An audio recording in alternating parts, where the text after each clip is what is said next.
ایک ایسی جنگ جو نہ کسی عام جھگڑے سے شروع ہوئی، نہ کسی سرحدی تنازع سے، بلکہ ایک گولی سے۔ ایک ایسی گولی جس نے انسانیت کی سب سے خوفناک جنگ کو جنم دیا۔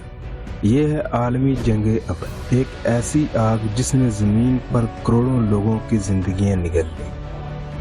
آئیے وقت میں 110 سال پیچھے چلتے ہیں۔ 1914 میں یورپ اپنی طاقت کے عروج پر، سلطنتیں مضبوط، فوجیں بھاری، اور دنیا بڑی تیزی سے بدل رہی ہے۔ لیکن اسی یورپ کے نیچے نفرت، دشمنی، لالچ اور قوم پرستی کا لاوا ابل رہا ہے۔ جرمنی طاقتور ہو چکا تھا۔ برطانیہ دنیا کی سب سے بڑی بحری طاقت ہے۔ فرانس جرمنی سے 1870 کی جنگ کی شکست کا بدلہ چاہتا تھا۔ روس بالکان علاقے میں اپنا اثر بڑھانا چاہتا تھا۔ آسٹریا ہنگری اندرونی کمزوریوں کا شکار تھا۔ عثمانی سلطنت ٹوٹ پھوٹ چکی تھی۔ ہر قوم دوسرے سے ڈرتی تھی اور مقابلہ بھی کرتی تھی۔ 28 جون 1914 بورینیا کے شہر سرائیوو میں آسٹریا ہنگری کے ولی عہد آرچ ڈیوک فرانسس فرڈینڈ اپنی بیوی کے ساتھ گاڑی میں جا رہے تھے۔ ایک نوجوان سرب قوم پرست گووریلو پرنس اچانک قریب آیا اور فائر کر دیا۔ 2 گولیاں اور دنیا ہمیشہ کے لیے بدل گئی۔ آسٹریا نے فوراً سربیا کو ذمہ دار ٹھہرایا اور یوں یورپ کی بڑی طاقتیں ایک ایک کر کے اس آگ میں کودتی گئیں۔ 1 اگست 1914 جرمنی نے روس کے خلاف اعلان جنگ کر دی۔ 3 اگست جرمنی نے فرانس کے خلاف جنگ چھیڑ دی اور 4 اگست کو جرمنی نے بیلجیم پر حملہ کر دیا، اور اسی حملے کی وجہ سے برطانیہ بھی جنگ میں اتر آیا۔ صرف 4 دن اور پورا یورپ جنگ میں تبدیل ہو گیا۔ جرمنی کو یقین تھا کہ وہ جنگ چند ہفتوں میں جیت جائے گا۔ ان کا منصوبہ تھا پہلے فرانس کو تیزی سے شکست دے اور پھر آہستہ آہستہ روس کا سامنا کرے۔ جرمن فوجیں ہزاروں کی تعداد میں بیلجیم اور لکسمبرگ کے راستے بجلی کی طرح فرانس میں داخل ہو گئیں۔ شروع میں سب کچھ جرمنی کے حق میں تھا، لیکن پھر ایک موڑ آیا۔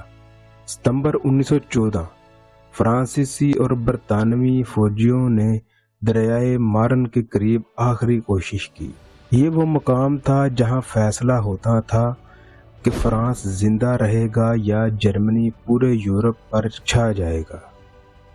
فرانسیسی ٹیکسیوں میں فوجیوں کو لایا گیا۔ جی ہاں، عام ٹیکسیوں میں۔ پوری قوم ایک ہو گئی۔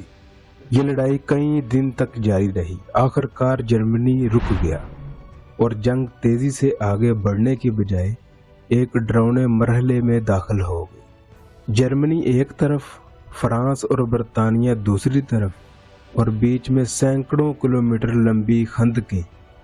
یہ خندقیں نہیں تھیں، یہ زندہ انسانوں کی قبریں تھیں۔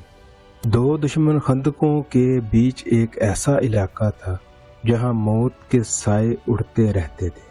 یہ جنگ صرف فوجیوں کی جنگ نہیں تھی، ٹیکنالوجی کی بھی تھی۔ مشین گن، ٹینک، خوفناک زہریلی گیسیں اور بھاری توپیں۔ ان ہتھیاروں نے انسانوں کے مارنے کے طریقے بدل دیے۔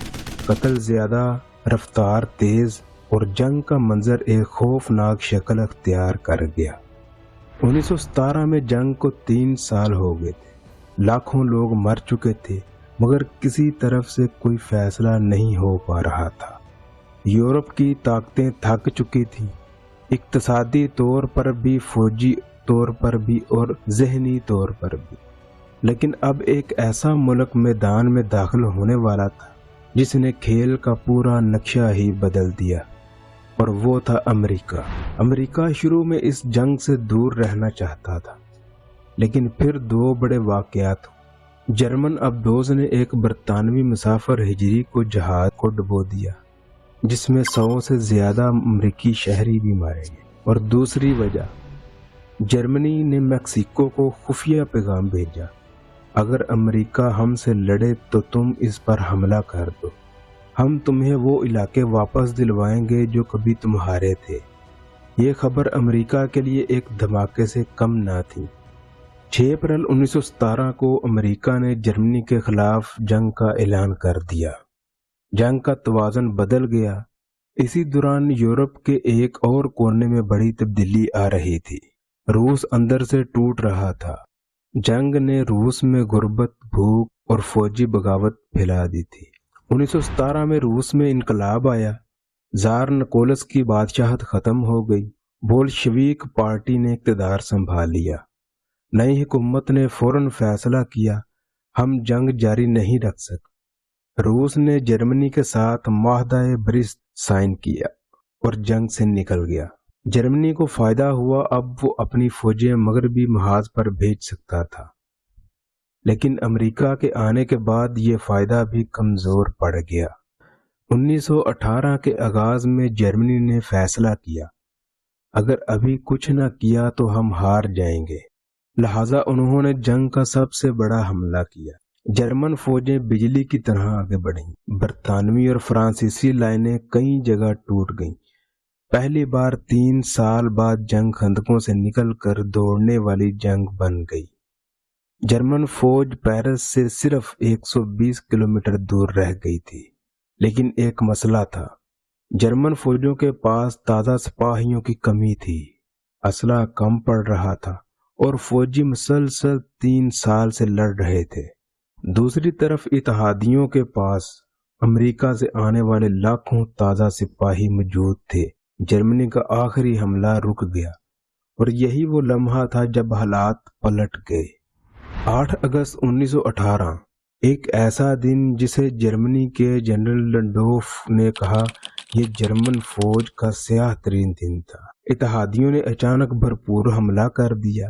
امریکہ، برطانیہ، آسٹریلیا، کینیڈا، فرانس سب نے مل کر جرمنی کو پسپا کرنا شروع کر دیا۔ جرمن لائنیں ایک ایک کر کے ٹوٹتی گئیں، فوجیں پیچھے ہٹتی گئیں۔ ملک کے اندر بھوک اور بغاوت بڑھتی جا رہی تھی۔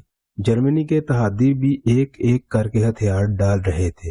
بلغاریہ ہار گیا، سلطنت عثمانیہ ہار گئی، آسٹریا اور ہنگری ٹوٹ گیا۔ اب جرمنی تنہا رہ گیا تھا۔ نومبر 1918 جرمنی کے اندر انقلاب پھوٹ پڑا۔ قیصر ولیم کو اقتدار چھوڑنا پڑا۔